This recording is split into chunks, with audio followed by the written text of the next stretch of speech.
नमस्कार, मैं हूं संजय शर्मा। आप देख रहे हैं 4 PM न्यूज नेटवर्क। गुजरात फंसा हुआ है। गुजरात में क्या होगा अभी कहना बहुत मुश्किल है। ये भी हो सकता है कि गुजरात में भारतीय जनता पार्टी 140 सीटें भी क्रॉस कर ले, और ये भी हो सकता है कि वहां पे विधानसभा त्रिकोणीय बन जाए। मतलब विधानसभा में स्थिति ये हो जाए कि मुकाबला जैसे त्रिकोणीय नजर आ रहा है, तो विधानसभा किसी को पूरा बहुमत नहीं मिले। और ये सब हो रहा है गुजरात में। गुजरात में हम लोग बहुत निचले स्तर तक अध्ययन कर रहे हैं। गुजरात मतलब 2024। 2024 मतलब नरेंद्र मोदी जी अमित शाह का भविष्य।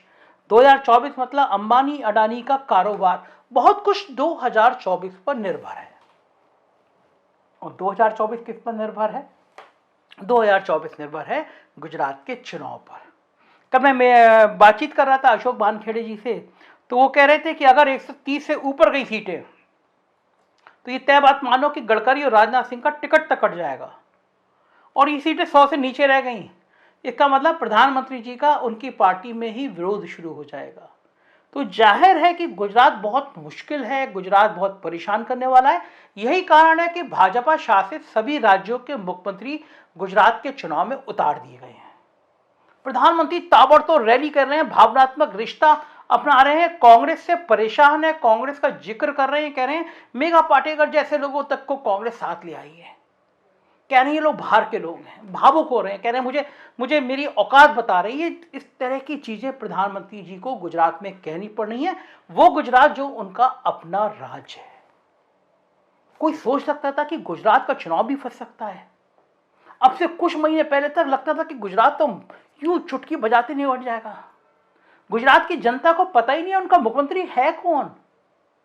शराबबंदी होने के बावजूद रोज लगातार लोग शराब पिए मिल जा रहे हैं।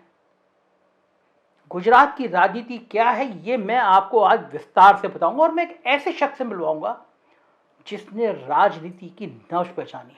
2007 का चुनाव होने जा रहा था। बहुत बहुत महत्वपूर्ण चुनाव था। कोई सपने में भी नहीं सोच सकता था कि मायावती की हुकूमत आने वाली है। तब लखनऊ में इंडियन एक्सप्रेस के संपादक थे दर्शन जी। देसाई जी ने कहा, लिखा अपनी खबरों में कि मायावती की लहर दिख रही है। लखनऊ के अखबार वालों ने मजाक उड़ाया, कहा कि आप ही को दिख रही है, बाकी तो कहीं मायावती नजर नहीं आ रही है। और जब नतीजा आया तो सब चौंक गए। मायावती पूरे बहुमत के साथ सरकार में आई। इंडियन एक्सप्रेस के संपादक की पत्रकारिता का सानी नहीं है। दिल्ली में गए, तहलका मैगजीन में काम किया, तमाम देश के बड़े बड़े अखबार, बड़े बड़े संस्थानों में दर्शन देसाई जी ने काम किया। सालों से अब अहमदाबाद में काम कर रहे हैं, ग्राउंड पे काम कर रहे हैं। मैंने सोचा कि इस नब्ज को पहचानूं, क्या कमी है क्या अच्छाई है। दर्शन देसाई जी के पास आपको ले चलता हूं। मेरे रिक्वेस्ट है, अगर आपको गुजरात की राजनीति समझनी है तो ये पूरी बातचीत समझिए, आपको समझ में आएगा कि भारतीय जनता पार्टी वहां कर क्या रही है। चलते हैं दर्शन देसाई जी के पास, एक ऐसा पत्रकार जिसका एक एक शब्द खुद सच्चाई का आईना हो जाएगा। चलिए दर्शन जी, स्वागत है आपका 4 PM में। आप अहमदाबाद में हैं और एक पत्रकारिता का इतना लंबा अनुभव है आपका, जमीन की रिपोर्टिंग का। और मुझे वो दौर याद आ रहा है, आप इंडियन एक्सप्रेस के लखनऊ के संपादक हुआ करते थे। मुलायम सिंह जी की सरकार थी और उस समय में कोई मान नहीं रहा था कि मायावती आ जाएगी। किसी ने सपने में कल्पना नहीं की थी। आप, मुझे याद है अभी तक आपकी लखनऊ में वो चर्चा का विषय बनती है रिपोर्ट। अकेले आप लखनऊ के पत्रकार थे जिसने अनुमान लगा लिया था कि मायावती आने वाली है, जबकि पूरे देश के किसी मीडिया हाउस को अंदाजा नहीं था कि मायावती आ जाएंगी। तो जाहिर है मैं ये बात इसलिए याद दिला रहा हूँ कि आपकी पॉलिटिकल नब्ज बहुत मजबूत है। तो आज गुजरात में हैं आप, अहमदाबाद में, सालों से अहमदाबाद में हैं। गुजरात चाहता क्या है और गुजरात में होने क्या जा रहा है, यहाँ से शुरुआत करता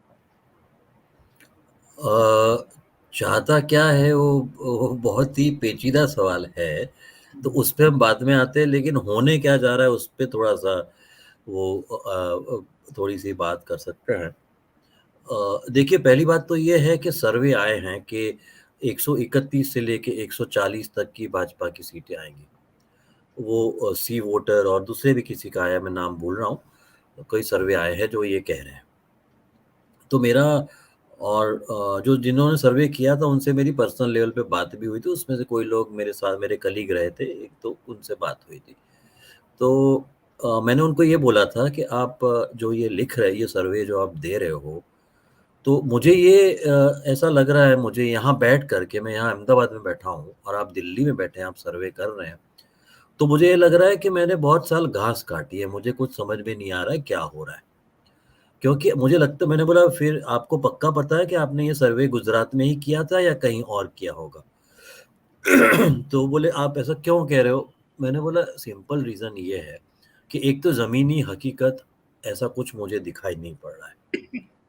इसलिए मैं कह रहा हूँ ना, अगर मुझे नहीं दिखाई पड़ रहा और अगर यही सच है तो मैं शायद घास ही काट रहा था। तो लेकिन मुझे ऐसा नहीं दिखाई पड़ रहा है, तो उसका वो जो रीज़न क्या है? मैंने बोला 2-3 रीज़न है। मतलब एक मेन रीज़न ये है कि 2002 में जब हिंदुत्व का टोटल पीक था, मतलब इतना बड़ा हिंदुत्व का पीक शायद अडवाणी जी की पूरी यात्रा में नहीं था, सोमनाथ से अयोध्या, पूरी यात्रा में इतना बड़ा हिंदुत्व का पीक नहीं था। इतना बड़ा पीक 2002 हिंदुत्व में हुआ और वो उस टाइम नरेंद्र मोदी जी खुद चीफ मिनिस्टर थे। जैसे अभी तो नहीं है। मतलब he was leading from the front, जो हम कहेंगे, वो खुद थे और बेस्ट टाइम था। बेस्ट टाइम में 127 सीट आई है। तो अब ऐसा क्या हो गया कि उससे भी ज़्यादा सीटें आ जाएँगी जब नरेंद्र मोदी जी गुजरात में नहीं है। और भी देखें कि उनके रहते-रहते भी 127 से 117 हुई 2007 में, 2012 में 115 हुई और 2017 में 99 हुई, जब वो पहला इलेक्शन था, जब वो नहीं थे यहाँ पर। मतलब टेक्निकली वो नहीं थे। तो ये रिजल्ट आया। तो अब ऐसा क्या हुआ, उस पे मैं आ रहा हूँ। अच्छा, उसके बाद क्या हुआ कि अच्छा वो नहीं थे, लेकिन सबको पता है कि वोट जो है उन्हीं गुजरात में वोट जो है नरेंद्र मोदी जी को मिलते हैं, चाहे लोकसभा इलेक्शन हो, चाहे विधानसभा इलेक्शन हो। और हमने तो यहाँ तक कि देखा है कि इवन म्युनिसिपल कॉर्पोरेशन का इलेक्शन क्यों ना हो, उसमें भी थोड़ी सिचुएशन बाद कहीं-कहीं बदली थी, बट मोर और लेस लार्जर देन लाइफ जो हम कहते हैं, वो उन्हीं की छाया रही है कि उन्हीं पे चलता है सब कुछ, उन्हीं का है, वोट सारे उन्हीं को मिलते हैं। तो आपको याद हो 2019 में मोदी जी खुद मतलब अपनी जो बोलने की अदा है उनकी, उसमें वो कहते थे कि आपका एक-एक वोट मोदी के खाते में जाएगा। मतलब वो जो पूरा जो एक स्ट्रेस दे कर के उनकी जो स्टाइल थी वो बोलने की, तो वो सारी चीज़ों पे इफ़ेक्ट होता था। अ, अच्छा, अब फ़र्क ये है, 2017 भी बहुत इम्पोर्टेंट, उस पे मैं आता हूँ, लेकिन उसके पहले मैं आपको, अब फ़र्क ये है, एक ही फ़र्क है कि आम आदमी पार्टी की एंट्री होना गुजरात में। एमआईएम भी है, एमआईएम भी फ़र्क थोड़ा डाल रहा है। तो एमआईएम तो क्लियरली मैं कह सकता हूँ, मतलब बिना किसी झिझक के, कि वो बी टीम है, उसमें कोई डाउट नहीं है। क्योंकि वो जीतने के लिए आए होते तो ये तो सिर्फ़ 13 सीट पे खड़े हैं। ठीक है, तो वो दिख रहा है और कहाँ-कहाँ में खड़े हैं, वहाँ से भी दिख रहा है। और उसके एग्ज़ाम्पल हम दूसरी में आगे जैसे बात करेंगे, उसमें मैं कहूँगा। तो ये है तो आम आदमी पार्टी का आना। अच्छा, तो ये जो सर्वे आए हैं, उनका बेसिकली मेन सर्वे का निचोड़ वो वहाँ से निकाल रहे हैं कि एंटी बीजेपी जितने वोट हैं, एंटी इनकम्बेंसी वाले, वो आम आदमी पार्टी और कांग्रेस के बीच में डिस्ट्रीब्यूट हो जाएँगे, डिवाइड हो जाएँगे, इसलिए बीजेपी को इतना बड़ा नंबर मिल रहा है। ये इनका कैलकुलेशन है। नेक्स्ट क्वेश्चन पे आने से पहले मैं इसका एक एंड कर दूँ इसको, सर्वे से लेकर तक बात को, कि ये सर्वे एक बेसिक असम्पशन पे चल रहा है कि नरेंद्र मोदी जी, अमित शाह जी, भाजपा और उनके सारे वोटर एक कोई बहुत बड़े टावर पे बैठे हुए हैं, ऊपर ऊपर, और टावर से नीचे देख रहे हैं कि कैसे आम आदमी पार्टी और कांग्रेस एक दूसरे में लड़ मर रहे हैं। ठीक है, ये असम्पशन पे पूरा हो रहा है। तो मेरा ये कि सवाल है कि आप कैसे मान सकते हैं कि आम आदमी पार्टी वो टावर पे बैठे हुए बीजेपी के वोट्स को नहीं तोड़ेंगे? उसमें उसमें कुछ डेंट नहीं करेंगे? आप ऐसे कैसे कह सकते हैं कि कांग्रेस पार्टी भी उसमें कोई डेंट नहीं करेगी? 2017 में को यही कांग्रेस, आम आदमी पार्टी तो नहीं थी, आम आदमी पार्टी को तो 30 कैंडिडेट सब ज़ीरो आए हैं, डिपॉज़िट चली गई थी। तो 99 वर्सेस 77, वो 7 सीटों से ही जीते हैं। ठीक है, तो वो कैसे आए? वो वोट तो उन्होंने बीजेपी के लिए थे, कोई नए वोट तो आए नहीं थे। बिल्कुल तो ये दोनों लोग तोड़ेंगे तो उनके भी तो तोड़ेंगे वोट। जीते बिल्कुल ना बड़ी बात जीते, है। वो चर्चा पे हम आगे आते हैं। बट लार्जर पिक्चर जो मुझे समझ में आ रहा है वो ये है। और अभी नरेंद्र मोदी जी अगर जो कहते हैं कि भाई मोदी है तो मुमकिन है, मेरा ये कहना है 2022 में कि मोदी है तो ही मुमकिन है गुजरात 2022। अब आप उनको हटा देंगे तो भाजपा नहीं जीत रही है, मैं कॉन्फिडेंस से कह सकता हूँ इस चीज को। ये है सी मतलब लार्जर पिक्चर जो है। ये आपने एक बड़ी इंपॉर्टेंट बात बताई कि वोट जो काटेगी आम आदमी पार्टी वो दोनों के काटेगी। अच्छा, हम जितने लोगों से बात करता हूँ दर्शन जी, सबसे पहला सवाल उनका होता यही है कि वोट आम आदमी पार्टी किसके काटेगी। पहले तो ये मान रहे थे कि चलिए वही वो भी बीजेपी के कहने पे कांग्रेस के वोट काटेगी, लेकिन जो केजरीवाल का गणेश लक्ष्मी वाला दांव था, तो जहां तक लोगों को समझ में आया उससे मुस्लिम तो एकजुट होकर अब आम आदमी पार्टी की तरफ नहीं जाएंगे, तो नेचुरली वो जो हिंदुत्व वाला कार्ड है वो तो नुकसान बीजेपी को पहुंचाएगा। ऐसे लोगों की धारणा है, क्या ये सही धारणाएं हैं?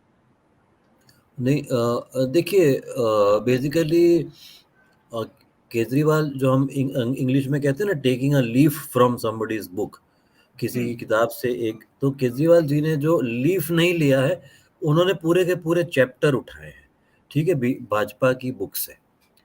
तो वो जो कर रहे हैं, जो कांग्रेस पार्टी को जो पहले समझ के करते तो शायद कांग्रेस पार्टी बेटर पोजीशन में होती, क्योंकि कांग्रेस पार्टी के पास बड़ा बेटर नेटवर्क है। गुजरात की बात कर रहे हैं, अभी गुजरात तक ही बात कर रहे हैं, इवन नेशनली भी नेटवर्क क्यों कांग्रेस पार्टी का बेटर ही है, उसमें तो कोई डाउट है नहीं।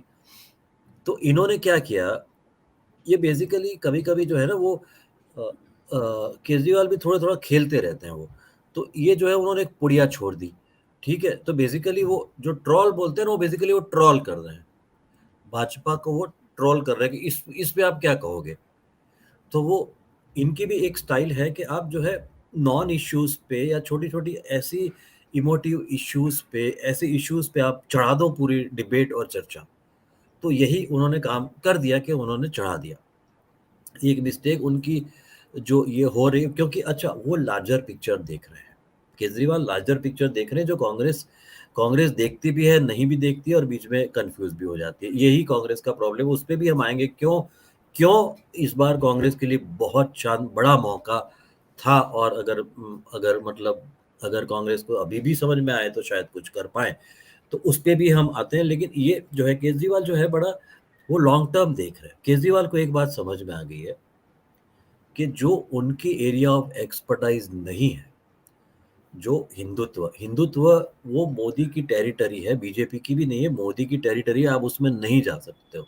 वो एक बड़ा ट्रैप है, वो आप ही के लिए डाला हुआ है, उस पे आप उतरोगे तो आप गए, ठीक है। तो उसका एक गए कैसे, उसका भी एक एग्जांपल देता हूँ कैसे Congress is losing the script, उस पे हम आते हैं। लेकिन अभी आम आदमी पार्टी, तो तो वो लोग ने बिल्किस बानो पे कुछ नहीं कहा, सीएए को लेकर के दिल्ली में जो भी सारे राइट्स हुए उस पे भी कुछ नहीं कहा। जो जो जो सेक्युलर लोग हैं, जो जो भी जितने भी बच्चे हैं, वो सेक्युलर लोगों का ये कहना है कि भाई वो नहीं बोल रहे हैं कुछ, क्यों नहीं बोल रहे हैं, क्यों नहीं किया है। तो उन्होंने अपना वो नहीं बोल रहे हैं, और उनको पता है कि वो चार्ज शायद उन पे लग रहा है, ठीक है। लेकिन उनको पता है कि अगर भारतीय जनता, अगर आपको मतलब नेशनल लेवल पे किसी रेकनिंग में आना है, इवन कांग्रेस की भी जगह लेना है, तो आपको अटैक तो उधर ही करना पड़ेगा। तभी आप मोदी वर्सेस केजरीवाल का पूरा 2024 तक आप पूरा पूरा माहौल जो है मजमा बना देंगे, मोदी वर्सेस केजरीवाल। अब वो करने के लिए आपको ये उनकी टेरिटरी आप, लेकिन जो दूसरे एरियाज है उसमें जा रहे हो। जो ह्यूमन डेवलपमेंट इंडेक्स, जैसे गुजरात में ह्यूमन डेवलपमेंट इंडेक्स बहुत ही खराब है। मतलब बड़ा आयरनी है कि इतना बड़ा इंडस्ट्रियल प्रोग्रेस हो रहा है, इकोनॉमिक प्रोग्रेस इतना हो रहा है, इतना बड़ा जीडीपी है, और जहाँ भी मौका मिलता है तो कह रहे हैं हमारा 2.5 लाख करोड़ रुपए का बजट है गुजरात सरकार का। वो सारी सिचुएशन के अंदर भी आपके वहाँ ह्यूमन डेवलपमेंट की हालत खराब है। तो वो इसीलिए आप देखिए एजुकेशन एजुकेशन बहुत, मतलब हम लोगों की मीडिया की लैंग्वेज में और पॉलिटिशियंस की लैंग्वेज में भी एजुकेशन और स्कूल बड़ा बोरिंग चीजें हैं। वो कैंपेन में नहीं मजा आता है, जो एक टिपिकल एक स्टीरियोटाइप बना हुआ है कि कैंपेन में यार क्या स्कूल ले आए। बट उन्होंने एजुकेशन को मेन स्ट्रीम उस पे लेके आ गए केजरीवाल। दूसरी उनकी सबसे बड़ा अचीवमेंट ये था कि अभी तक, जब मोदी जी 2002 में सीएम बने, तो वो हमको भी कहते थे, मीडिया वालों को और ऑपोजिशन को भी कहते थे कि मैं जहाँ-जहाँ जाऊँगा आप मेरे पीछे-पीछे आएँगे। कहने का मतलब है कि एजेंडा हम सेट करेंगे। 2002 से लेके 2022 तक एजेंडा वही सेट करते आए। इन्होंने इस बार केजरीवाल ने एजेंडा सेट कर दिया कि एजुकेशन का क्या हाल है। और मैंने 2-3 दिल्ली के जर्नलिस्ट लोगों से पूछा फ़ोन करके, क्योंकि मैंने देखी नहीं है। दिल्ली में आता रहता रहा हूँ, लेकिन तब तो मैं जब दिल्ली से निकल गया तब तो केजरीवाल नहीं थे। तो पूछता रहता हूँ कि भाई क्या सही में कुछ स्कूल्स का काम हुआ है? तो लोग बोलते हैं नहीं। मतलब क्रॉस सेक्शन से मैंने बात किया। जो जो इवन प्रो बीजेपी लोग हैं उनसे बात किया तो बोले नहीं, स्कूल्स में तो काम हुआ है। और मोहल्ला क्लिनिक ने भी बहुत मोहल्ला क्लिनिक से भी बहुत बड़ा फ़ायदा वो हो रहा है। तो आप ये देखिए कि वो एक वेलफेयर स्टेट के लार्जर इश्यूज़ पे चीज़ों को वो लाना शुरू किया था। अब थोड़े से वो ज़्यादा थोड़े प्रैक्टिकल भी हो गए हैं। ठीक है? वो ये भी जो है ये मेरे ख़्याल से स्कूल्स, और ये आप ज़्यादा बता पाएँगे, ये स्कूल और मोहल्ला क्लिनिक मेरे ख़्याल से उनके पहले फ़ेज़ की इनिशिएटिव हाँ, है। पहले जैसे फेज़ की थी और दर्शन जी मुझे आपकी बात बिल्कुल ठीक लग रही है क्योंकि आप मुझे याद आ रहा है कि वो जो स्कूल वाला था तो मोदी जी ने एक मॉडल बनाया स्कूल का, वहाँ बैठे हुए थे। वो ट्रोल हो गया कि आपको फर्जी स्कूल स्कूल बनाने थी नहीं। और मुझे लगता है कि मोदी जी पहली बार किसी नेता की ट्रैप में फँसे। किसी दूसरे की पिच पे गए वो, वरना वो अपनी पिच पे हमेशा इनवाइट करते थे, लोगों को फँसा दिया करते थे। और लोग जाते भी थे। और लोग तो जाते इन्होंने भी थे वो हाँ, तो इन्होंने गेंद इन्होंने इन्होंने स्कूल वाला कर दिया। अच्छा, दूसरा ये है कि लोग कहते हैं कि भई शहरों में बीजेपी को कुछ नहीं हो सकता है। वो शहरों में कहाँ जा रहे हैं? वो शहरों में किसको टच कर रहे हैं? तो वो छोटे तबके के इकोनॉमिकली बैकवर्ड लोगों को टच कर रहे हैं। जैसे ऑटो रिक्शा वाले हो गए, ठेले वाले हो गए, बस कंडक्टर हो गए, फिर पुलिस कांस्टेबल तक हो गए। हुँ। हाँ, तो वो उनको वहाँ तक वो उ उस लेवल सरकारी कर्मचारी हो गए। अच्छा ये जो जो ये वाला तबका है जिसको वो टच कर रहे हैं, तो ये अगर सपोज़ मैं मान लेता हूँ कि ये केजरीवाल की तरफ गया, तो अगर केजरीवाल नहीं होते तो फिर ये तबका बीजेपी की तरफ जाता या कांग्रेस की तरफ जाता? दोनों थोड़ा लो वोटिंग, लेकिन हिंद बीजेपी की तरफ लो वोटिंग होता और कांग्रेस की तरफ भी जा सकता था। इतना मतलब, लेकिन इतना जोर कितना जोर से जाता वो कहना दिक्कत है, क्योंकि ये पहली बार अनुभव हम लोग भी कर रहे हैं गुजरात में। गुजरात में लोग कहते हैं कि थर्ड फ्रंट नहीं चला है। तो थर्ड फ्रंट जो पहले जो था वो देखने की बात इम्पोर्टेंट ये है कि पहले जो 2-3 फ्रंट हुए वो अपॉर्चुनिस्टिक फ्रंट थे। अपॉर्चुनिस्टिक मतलब केजरीवाल भी, वैसे आप अपॉर्चुनिस्टिक बोलना चाहें तो बोल सकते हैं, लेकिन मैं अपॉर्चुनिस्टिक नहीं बोलूँगा, क्योंकि वो पॉलिटिकल पार्टी है। पॉलिटिकल पार्टी है, 2 स्टेट उनके पास है और फिर तीसरे स्टेट में अपना अपना नसीब आज़मा रहे हैं। नथिंग रॉन्ग इन इट, क्यों नहीं करेंगे मतलब। ठीक बात है, बिल्कुल ठीक बात है। तो वो कर रहे हैं, वेदर उनको हिमाचल में को फ़ोकस करना चाहिए था, गुजरात का फ़ोकस करना चाहिए, वो पूरा अलग डिबेट है वो। सत्येंद्र जैन के कारण गुजरात आए या क्यों आए, वो सब पूरा फिर लंबी कहानी दूसरी हो जाती है। लेकिन आप देखिए गुजरात में लास्ट केशुभाई पटेल निकले, उन्होंने गुजरात परिवर्तन पार्टी बनाई। क्या मेन था? पाटीदार। मेन उनका बेस तो पाटीदार ही था। आई 2 सीटें, ठीक है? जबकि केशुभाई पटेल का एक स्टेट लेवल का स्टेचर हुआ करता था। 2 सीटें आई, एक खुद की आई और एक आई। उसके पहले Shankar Singh Vaghela once again offshoot, ये केजुभाई पटेल बीजेपी से निकले हुए। उसके पहले शंकर सिंह वाघेला भी बीजेपी से निकले हुए, राष्ट्रीय जनता पार्टी उन्होंने बनाई, 4 सीटें आई। शंकर सिंह वाघेला, जो लोग कहते हैं कि शंकर सिंह वाघेला और नरेंद्र मोदी दोनों लोगों ने भाजपा को गुजरात में खड़ा किया। शंकर सिंह वाघेला मोटरसाइकिल चलाते थे, मोदी जी पीछे बैठते थे। और ज़्यादातर क्रेडिट मतलब आप जो ऑफ रिकॉर्ड वाले जो बहुत सारे लोग आपसे बात करें, वो ज़्यादातर क्रेडिट शंकर दिवागिला को देते हैं कि उन्होंने बिल्ड किया था। और हमने तो देखा है उनके पास एक स्कूटर था, मोटरसाइकिल थी, उसके बाद वो पुरानी एक फिएट आती थी, फिएट 1100, अगर आपको पता हो, गोल सी थोड़ी सी फिएट आती है, वो उसमें हाँ, अकेले घूमते, सब जगह घूमते थे वो।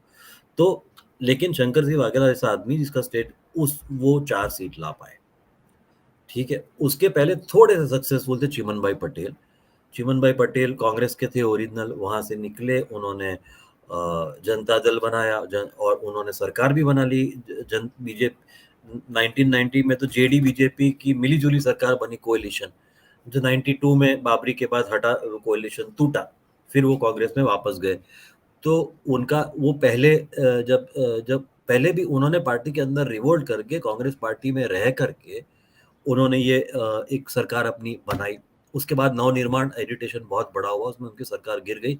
उसके बाद से तो जेपी मूवमेंट जेपी मूवमेंट को उसमें से इंस्पिरेशन मिला और यहीं से जेपी मूवमेंट शुरू हुई। बाकी सब तो हम जानते हैं 77 में क्या हुआ, 80 में वापस आए, बीजेपी की स्थापना हुई। तो लेकिन ये सब सारे जो है अभी तक इस तरह से वो सक्सेसफुल नहीं हुए, लेकिन क्योंकि ये सारे अपॉर्चुनिस्टिक थे। 95 में भाजपा की सरकार को तोड़ी पहली बीजेपी की गवर्नमेंट, जो 6 महीने में पहली केशव भाई की सरकार गिर गई थी, दूसरे मतलब कॉम्प्रोमाइज कैंडिडेट आए वगैरह वगैरह, वो उन्होंने किया। और फिर भी वही बीजेपी ऐसे ही तरह की मेजोरिटी के साथ वापस 1998 में आ गई, क्योंकि वो पूरा दिख गया कि पूरा अपॉर्चुनिस्टिक अच्छी चल रही थी पार्टी, ये पूरा अपॉर्चुनिस्टिक अलायंस आकर के ये सब कर रहा है। तो ये सारे अपॉर्चुनिस्टिक है, इसलिए थर्ड फ्रंट नहीं चला है। और शायद अभी भी चले ना चले, अभी हम इतना नहीं कह सकते, लेकिन एक जो है, हम उसको हर चीज को एक ही पुराने ही उससे सिस्टम से देखेंगे तो नहीं होगा, क्योंकि कुछ तो हो रहा है। हाँ, बिल्कुल ठीक कुछ बात है, बिल्कुल सही बात है। कुछ तो हो रहा है, अच्छा, वो दिख। दर्शन जी, एक मैं आपको बीच में सॉरी रोकूंगा। सबकी निगाह लगी है सूरत पे। अगर पिछली बार सूरत नहीं होता तो बीजेपी होती नहीं। सीटों का 7 सीटों का अंतर था। इस बार सूरत की 16 सीटों में जैसे 15 बीजेपी जीती थी। इस बार आपके पास क्या फीडबैक है, सूरत में क्या होने जा रहा है? कुछ लोग कह रहे हैं कि 5 या 6 सीटों पे आम आदमी पार्टी बहुत अच्छा लड़ रही है वहां पे। हाँ, मतलब मेरा जो मिल रहा है वो ये है कि शायद 3 एक सीट निकाल भी ले सूरत सिटी से। जो 16 है वो 16 है वो डिस्ट्रिक्ट की है। हाँ, 16 डिस्ट्रिक्ट की है और 12 जो है सिटी की है। 4 आसपास है और 12 सिटी की है। ओके। तो ये जो है तो तो आप वो बिल्कुल सही कह रहे हैं, आम आदमी पार्टी को आप नकार नहीं सकते वहां पे, अगर मान लीजिए आपका। नकार नहीं सकते, क्योंकि अच्छा, एक मैंने एनालिसिस पढ़ा, बहुत इंटरेस्टिंग चीज आप देखने लायक है, कि एक एनालिसिस पढ़ा कि भाई आम आदमी पार्टी जो है वो बेसिकली सूरत म्युनिसिपल कॉर्पोरेशन में ठीक है, ऑपोजिशन आई, कांग्रेस 0 हो गई, 27 सीट लेके आई, और लेकिन वो तो म्युनिसिपल कॉर्पोरेशन लेवल के इश्यूज थे, और स्टेट लेवल के इश्यूज में उसका कुछ वो खास वो नहीं है। अब उसके दो कारण थे। एक तो ये था कि जो सारे हैं सौराष्ट्र रीजन, जो सूरत का एक रीजन है सौराष्ट्र, मतलब सौराष्ट्र वाले जो रहते हैं, वराछा रोड वगैरह जो है, जिसमें काफी, जिसको मिनी सौराष्ट्र बोलते हैं, तो पूरा सौराष्ट्र रीजन है, सारे डायमंड वर्कर्स हैं, टेक्सटाइल वर्कर्स हैं, मेजोरिटी डायमंड वर्कर्स हैं। और जो डायमंड वाले जो अच्छा कर गए वो बाद में बिल्डर बने, रियल एस्टेट वाले भी बने, और डायमंड में भी रहे, रियल एस्टेट में भी रहे। और तो ये सारा वो रीजन है, वहाँ पे टेक्सटाइल वाले भी है, लेकिन डायमंड की मेजोरिटी, वो सारा जो वराछा एरिया है ना, ये सारा वराछा एरिया का कंटिन्यूअस लाइव इंटरेक्शन है सौराष्ट्र रीजन के साथ में। सौराष्ट्र रीजन जहाँ पे मैक्सिमम सीटें 54 सीटें, उनके साथ इनका लाइव कांटेक्ट रहता है, अभी भी, आज भी है। और ये वो लोग हैं जो जिनका माइग्रेशन शुरू हुआ था 1956 में, छप्पनियों दुकाल बोलते हैं ना, छप्पनियों मतलब 56 वाला, दुकाल मतलब वो अपना जो आता है, क्या बोलते हैं, सूखा पड़ना। तो वो 1950 बहुत बड़ा समय तक वो सूखा पड़ा, इसलिए काफी सारे लोगों का माइग्रेशन आता गया, और पूरा रीजन जो है उसको मिनी सौराष्ट्र लोग बोलते हैं। और वो एकजुट होकर के ऑलमोस्ट एक ही टाइप की वोटिंग उनकी रहती, वहां से वो लोग मेजोरिटी 27 सीटें, एक आध दो फिर भी इधर उधर है, लेकिन मेजोरिटी सीटें जो है वो उसी रीजन से आई है। और वो सारा रीजन मतलब पाटीदार रीजन, ठीक है। और वो पाटीदार रीजन उस टाइम हार्दिक पटेल कांग्रेस में थे, और हार्दिक पटेल जो है वो जो है वो म्युनिसिपल कॉर्पोरेशन लेवल की टिकटें भी, जो उनके पास के जो नेता है, पाटीदार अनामत आंदोलन समिति, जो पास बोलते हैं, PAAS, उनके उनके नेताओं को टिकट नहीं दिलवा पाए थे। और ये सारा वो गुस्सा जो था कांग्रेस भाजपा के ऊपर का गुस्सा, जो कांग्रेस में जाने वाला था, पाटीदार रजिस्ट्रेशन का कारण जो गुस्सा था, वो नहीं गया, और ये आम आदमी पार्टी में चला गया सारा पाटीदार। और उसमें से जो हार्दिक पटेल के 2-3 जो खास होते थे, उसमें से अल्पेश कथीरिया जो नंबर 2 है, उसके ऊपर भी इतने ही संगीन केसेस जितने हार्दिक पटेल पे लगे, वैसे ही उसके ऊपर भी है, अल्पेश कथीरिया पे। वो वराछा रोड से खड़े हैं। एक उनका धार्मिक मालवीय था, वो भी सूरत से खड़े हैं। और उनका जो ओरिजिनल अन्ना के टाइम की टीम के लोग हैं, मनोज सोरठिया, वो अन्ना हजारे के टाइम के लोग हैं, मनोज सोरठिया, फिर राम धड़ुक, ये सारे लोग, ये सारे पाटीदार है, और सारे लोग आम आदमी पार्टी से खड़े हैं सूरत में। तो 3-4 सीटों का उनका है। सही अब बात है, ये बहुत बहुत मजबूत हो जाए, ये तो बहुत मजबूत हो जाता है। अच्छा दर्शन जी, दो ये है। सवाल है बड़े बड़े बड़े सवाल दो हैं। अगर मोदी जी 110 प्लस होती है, मतलब बीजेपी 110 प्लस होती है, तो मोदी जी जाहिर है पार्टी में बहुत मजबूत हो जाएंगे।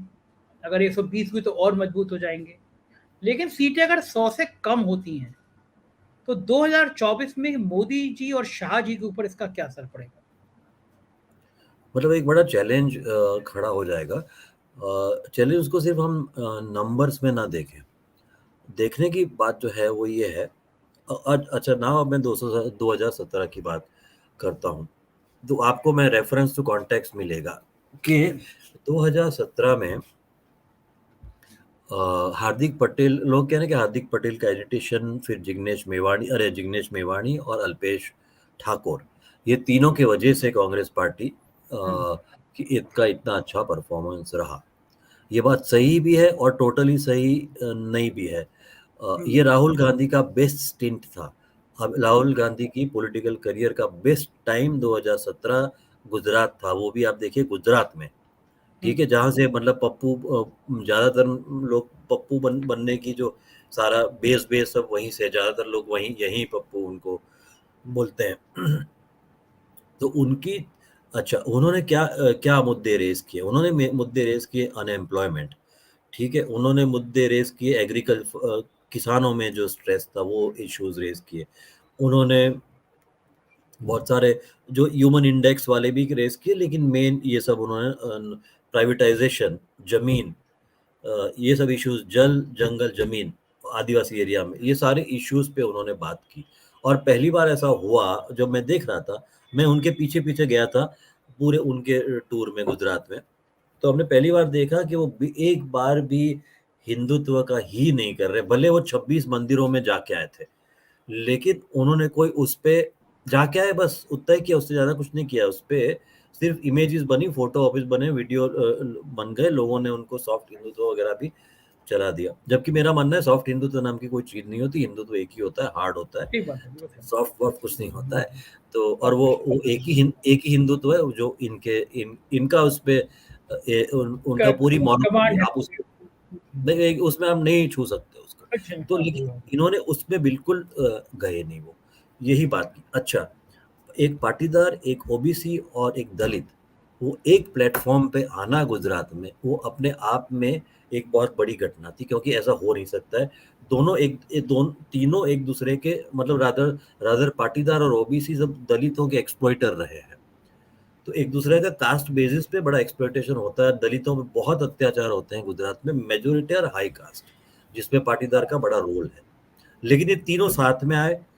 अच्छा, ये तीनों एक ही बात कर रहे थे, अनएम्प्लॉयमेंट, अपने प्राइस राइज, और यही सब, प्राइवेटाइजेशन ऑफ एजुकेशन, ये सारी बात कर रहे थे।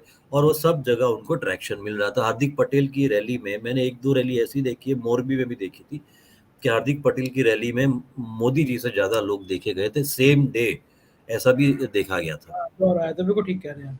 तो वो जो है, अच्छा, और दूसरे देखिए उनकी रोल इस बार तो दर्शन जी कह रहे हैं कि हार्दिक पटेल की अपनी सीट फंसी हुई है, बीजेपी में फंसी आ हुई गए है, लेकिन। फंसी हुई। हाँ, इतना आसान नहीं है, इतना आसान नहीं है तो मेरे करना, क्योंकि लपोलाप दर्शन जी, मैंने भी आपका बहुत समय लिया, लेकिन आखिर में बस मैं सिर्फ 2 मिनट में जानना चाहता हूँ। आज की तारीख में दो सिर्फ सवाल पूछूंगा आपसे मैं। क्या कोई संभावना ऐसी भी है कि गुजरात में हंग असेंबली आ जाए?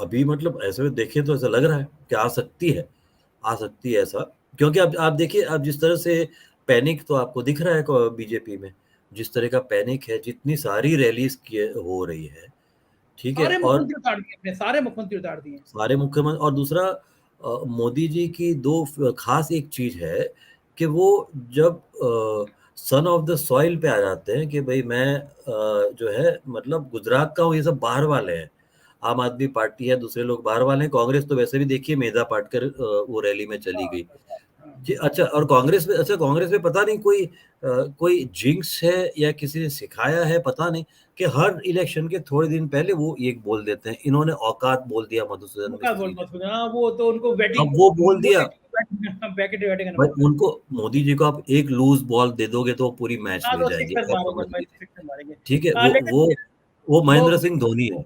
है ना? हाँ, वो वो भाजपा बहुत के महेंद्र सिंह धोनी ग्रेट फिनिशर है वो कर डालेंगे। दर्शक वो आपने कर दिया, पुराना सारा याद कर दिया, सब ठीक याद है? कर दिया। और दूसरे इश्यूज़ चले गए, सौराष्ट्र में इतना बड़ा मोरबी कांड है, आप देखिए रोज़ हाई कोर्ट लताड़ रही है सरकार को, हाँ, रोज़। आज आज रोज़ रोज़ आज भी अभी मैंने लिखा है।